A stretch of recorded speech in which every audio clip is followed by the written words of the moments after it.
Today I'm making fig jam. These are actually figs that we grew last August, but they've been in my freezer. I need to make room for this season's produce, and there was some left that we didn't get to last year. I'm also going to do some syrup for pancakes and ice cream with some blueberries we had left from last season and some blackberries. There's not enough of one or the other, so I'm going to mix them together, make some really yummy syrup. So come along if that interests you. I'd love to show you what I do. Okay, so we already have 2.3 in the pot. I'm going to keep measuring so we get 5, and I think I'm going to have enough to double this. I'm going to use these up. They've been in the freezer. You can see they're still frozen.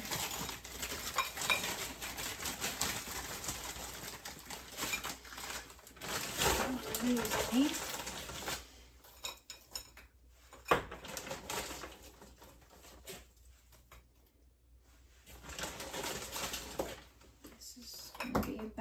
Oops, there's one I'll have to wash up.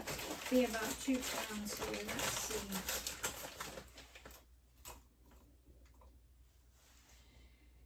Oh, just that 2. Let me wash the 2 that I dropped. And it'll make it 2, I believe.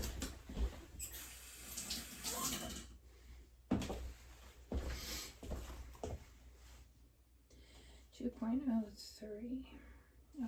Okay, so I'm bringing them up here. You can see they're still frozen on top, but they're starting to get wet on the bottom. Just putting them on low till they start to cook down, and then I'll just keep adding the rest of them as I go. There's a little over 2 pounds here, and I have another bag and a half, so I think that's going to make a double batch. I am going to use just raw organic cane sugar. I have it measured out for 1 batch, but I need to do a second. It's 6 cups of sugar per 5 pounds of figs. So while I'm measuring out the rest of the sugar, I already put 1.5 cups of filtered water in here so that they wouldn't start sticking on the bottom. It's 3/4 cup per batch, but I'm going to try to get a double batch in here. As it cooks down, I'll just keep adding to it.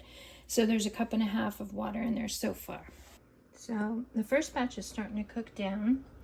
You can see it's making its own juice in there. And as it does, the figs go down and squish.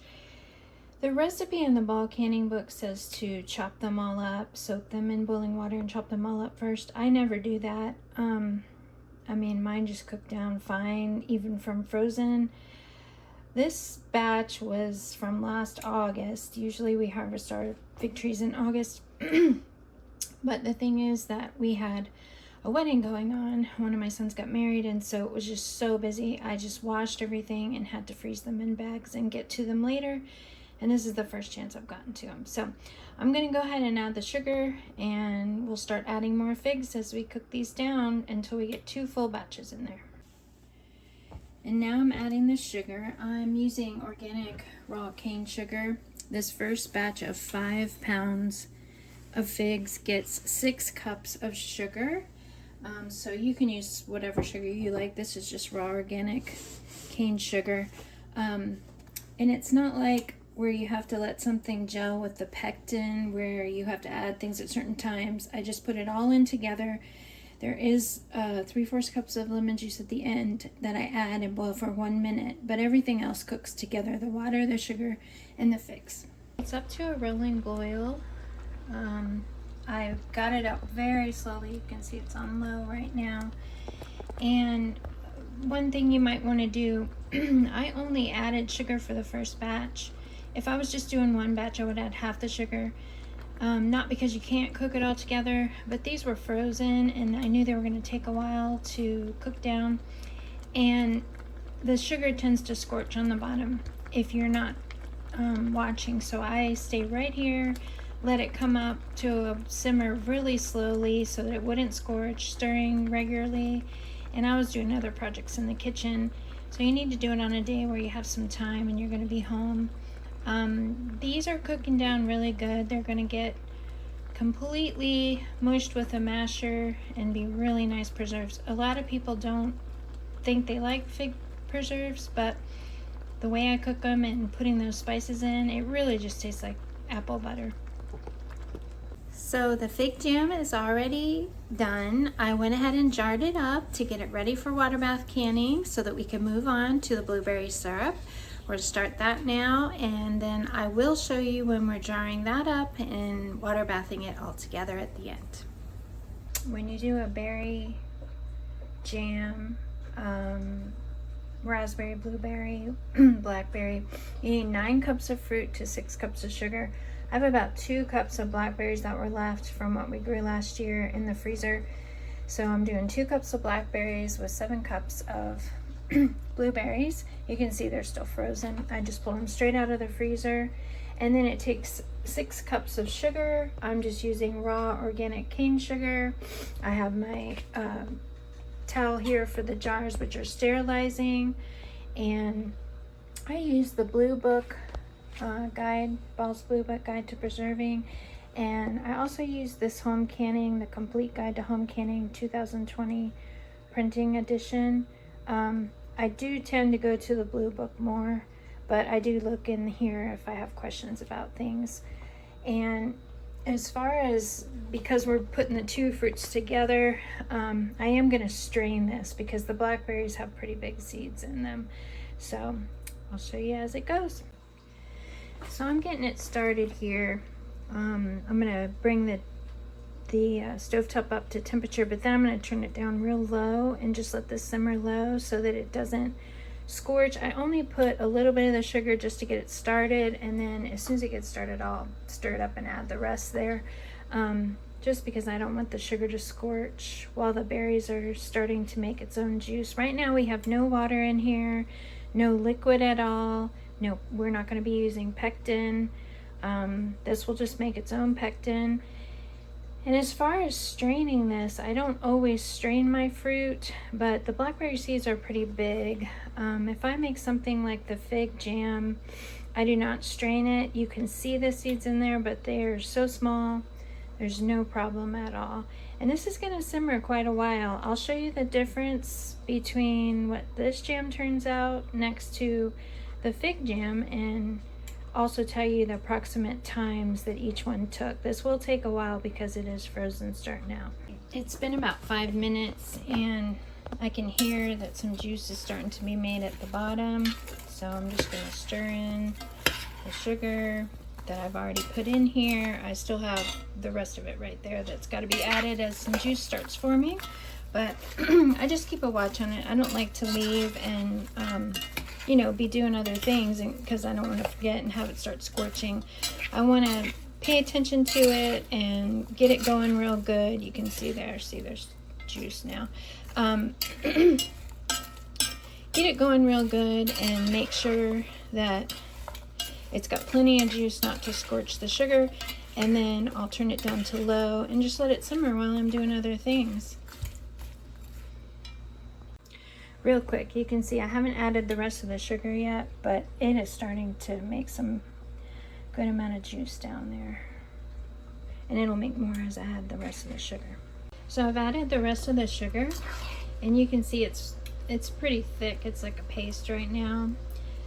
That sugar will cause the berries to release their juice, and it will get really runny. And that's why I turned it down on low and let it cook for quite a while. So these have made quite a bit of juice now. It looks kind of purple on top, but they have not come up to simmer yet or to boil, so I'll show you when it gets to that point. These have come to boil. I am going to just add a little pat of butter. That can be getting the foam off.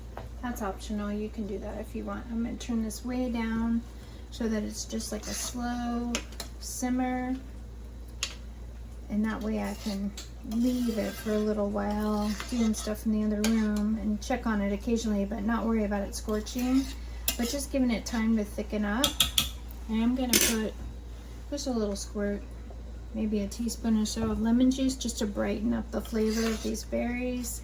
These berries were from last year at this time, so they have been in the freezer a whole year. I just did not get to them until now, but they're still going to be really good. So that's about where I want it, just like a low simmer. You can see that if I stir it, it doesn't stir down the simmer, like it won't stop. It'll keep simmering, and that's what you want. Some of that excess water that came from the fruit will evaporate off and it'll thicken. So here it is after about an hour, a little over an hour. You can see there's a good 1.5 to 2 inches that's cooked down. It's nice and thick now. So I'm just going to turn this off and let this sit. I'm going to get my jars out so that I can water bath can this. Okay, so I've turned it off and I've strained the fruit. And the fruit, I'm just going to give the mush with the seeds to the chickens. They'll like that. My husband, it really bothers his teeth to leave the, I don't mind so much just having the whole blackberries in, but it bothers his teeth. So here we are, and I'm adding, you see some speckles. I'm adding some cinnamon to it. I just think it adds to the flavor. I really like it. And then I'm going to get the water bath going. All right, so I have my big canning pot out. It's been washed and cleaned. I always wash between loads. I've got the shelf in the bottom to set the jars on. You don't want them touching directly to the bottom of the burner. And I'm using well water, so I'm gonna put a splash of white vinegar in there. My pot's ready to go. I've got my jars washed and sterilized, and the rings and the lids here all clean. And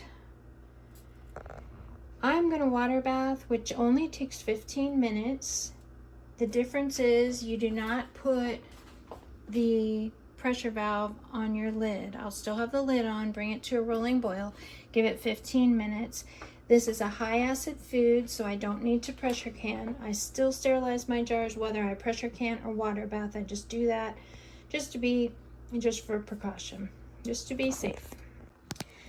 So this is going to be more like a jelly because I've taken the fruit out so we don't have those seeds.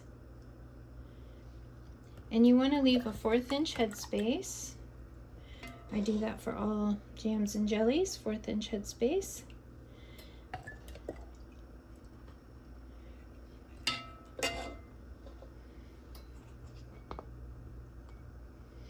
And I just kind of fill them most of the way, and then I go back and kind of top them off after I see how many jars I'm going to be using. I always do extra just in case that I have more than I think, but this, with taking the fruit out, it's definitely not going to do as much as I have here.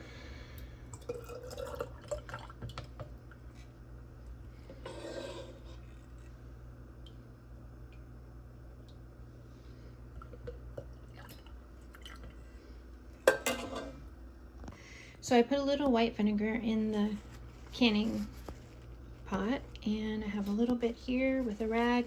I just wiped around this one. You can see there's some sticky there, especially with fruit, jellies and jams. You don't want any sticky left on the edge of your jars, or the lid might not stay. It might not seal all the way, so I'm just being safe. I've already checked, and all my jars are free of cracks and looking good.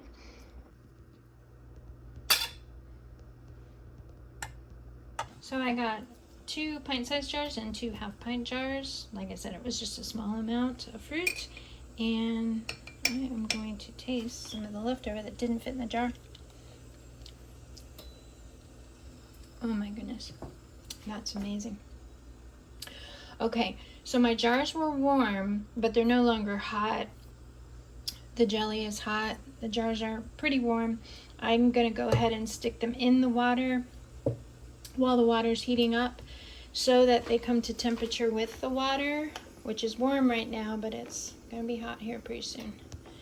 And the weight of the jars will get it to where the water is covering the jars. If it doesn't cover it by like an inch, you want to pour some more in, but as you put them in, the weight sometimes rises the water up.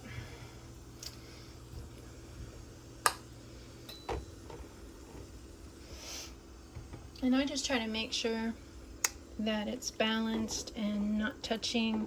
Usually I do a full canner, but this set is just a small amount. So I'm going to put the lid on loosely until I can see that it's boiling, and then I'll close it all the way.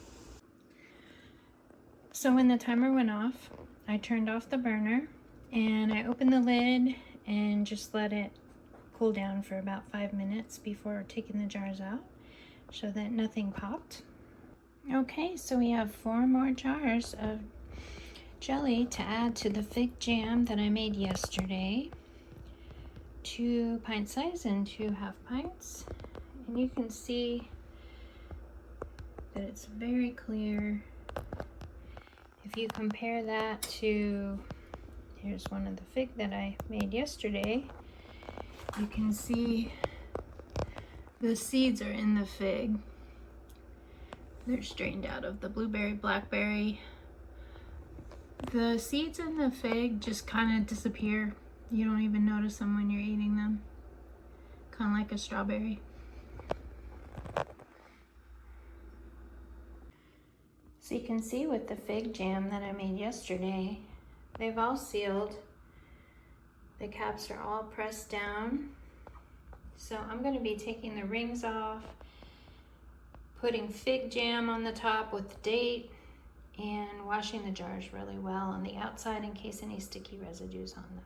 And then they'll be on the shelf. So we finished a day of preserving and canning the figs that I had left in the freezer. I still have one more bag that didn't fit with the batches. I did 2 batches. I ended up doing, I lost count because as soon as we got them, several went out the door. My husband opened one of each flavor. It's in the refrigerator. We gave some to our pastor across the street and some to my son. So what I've left is 4 pints of the fig jam and 2 half pints, and then 3 of the blueberry sauce and 4 half pints. So that's what we have here. And all the blueberries from last year out of the freezer. They're shelf stable. I can put them on my shelf. I can eat them in January or February when nothing's growing. And everything that comes in now will be fresh and this year's bounty. And there's room in the freezer for all the stuff I'll be growing now. This was just the last of what we couldn't get to from last year, but we want to use every bit of it. We put so much work into growing it, and it's all so good. I mean, it's just such a gift from the Lord. And so now we have it in a shelf-stable way that we will be able to use. So I hope that you liked this video and that it gave you some value, and I want to hear what you are preserving, what you're excited to preserve, which might be growing this year, and do you have specific fruit growing on your land? We'd like to add some apple trees and some plum trees and maybe some peach trees, but we don't have those yet. But we are definitely having a bounty of both figs and blueberries. So thank you, sweet friends, for spending the day with me, and I'll talk to you soon. We're having ours with some freshly milled Corazon biscuits that I made with a little honey in it, and it's perfect for breakfast or alongside your dinner dish, almost like dessert.